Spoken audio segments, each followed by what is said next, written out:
পৃথিবীতে সর্বপ্রথম কুরবানি কে দিয়েছেন তা দেখলে আপনি অবাক হবেন। চলুন কথা না বাড়িয়ে শুরু করি। মানবজাতির উষালগ্নে যখন হজরত আদম আলাইহিসসালাম এবং হজরত হাওয়া আলাইহাসসালাম এর মাধ্যমে পৃথিবীর জনপদ গড়ে উঠছিল, তখন মহান আল্লাহর পক্ষ থেকে এক বিশেষ বিধান ছিল। মা হাওয়ার পতি গর্ভ থেকে এক জোড়া সন্তান, একটি পুত্র ও একটি কন্যা জন্মগ্রহণ করত। সেই সময় শরীয়ত অনুযায়ী একই গর্ভে জন্মানো ভাই বোনদের মধ্যে বিবাহ হারাম ছিল, কিন্তু পরবর্তী গর্ভের ভাই বোনের সাথে বিবাহ বৈধ ছিল। উদ্দেশ্য ছিল মানবজাতির বংশধারা সুন্দরভাবে বৃদ্ধি করা, সুশৃঙ্খলভাবে সবাই বেড়ে উঠতে পারা, যাতে করে কেউ কারো সাথে হাঙ্গামা দাঙ্গামা না করে। কিন্তু এরপরে এমন এক পরিস্থিতি সৃষ্টি হলো যার কারণে তারা একে অপরকে হত্যা করতে বাধ্য হলো।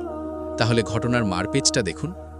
কাবিলের সাথে জন্মানো বোনটি ছিল অপরূপা সুন্দরী, অন্যদিকে হাবিলের সাথে জন্মানো বোনটি ততটা রূপবতী ছিল না। নিয়ম অনুযায়ী হাবিলের বিয়ে হওয়ার কথা ছিল কাবিলের রূপবতী যমজ বোনের সাথে, কিন্তু কাবিল এই ঐশী বিধান মেনে নিতে পারল না। তার জেদ ছিল সে নিজেই তার রূপবতী বোনকে বিবাহ করবে।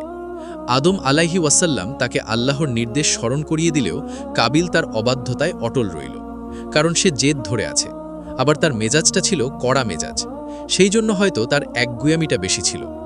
এদিকে সন্তানদের মধ্যে সৃষ্ট এই বিরোধ নিষ্পত্তির জন্য আদম আলাইহি ওয়াসাল্লাম আল্লাহর নির্দেশনায় এক অভাবনীয় প্রস্তাব রাখলেন। তিনি বললেন, তোমরা উভয়েই আল্লাহর নামে নিজেদের সেরা সম্পদ কুরবানি করো। যার কুরবানি আল্লাহ গ্রহণ করবেন সেই বিবাহের অধিকারী জয়ী হবে। এই বলে উভয়ের মধ্যে এক প্রকার প্রতিযোগিতা লাগিয়ে দিলেন। সেই যুগে কুরবানি কবুল হওয়ার একটি চাক্ষুষ নিদর্শন ছিল আকাশ থেকে এক খণ্ড বিশেষ পবিত্র আগুন নেমে এসে গৃহীত বস্তিটিকে জ্বালিয়ে ছাই করে দিত, আর যা পড়ে থাকত তা প্রত্যাখ্যাত বলে গণ্য হতো। এটাই ছিল আগের শরিয়াতের নিয়ম।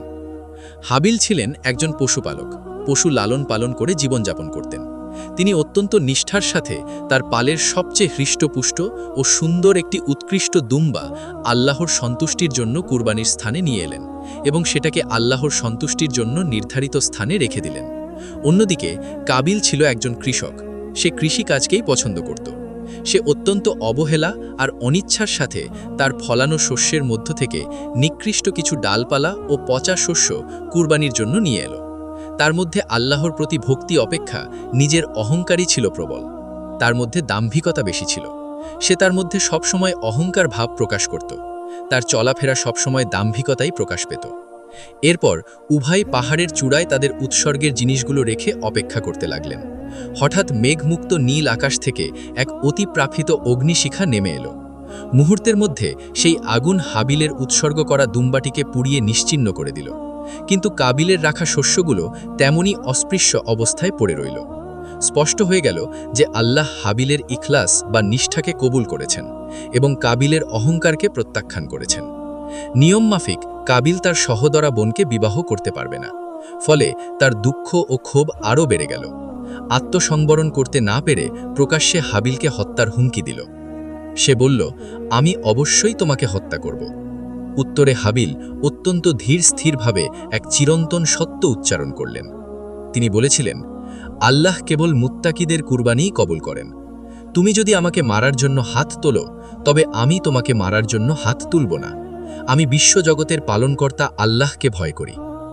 এভাবেই ইসলামী ইতিহাসে প্রথম কুরবানি হয়েছিল।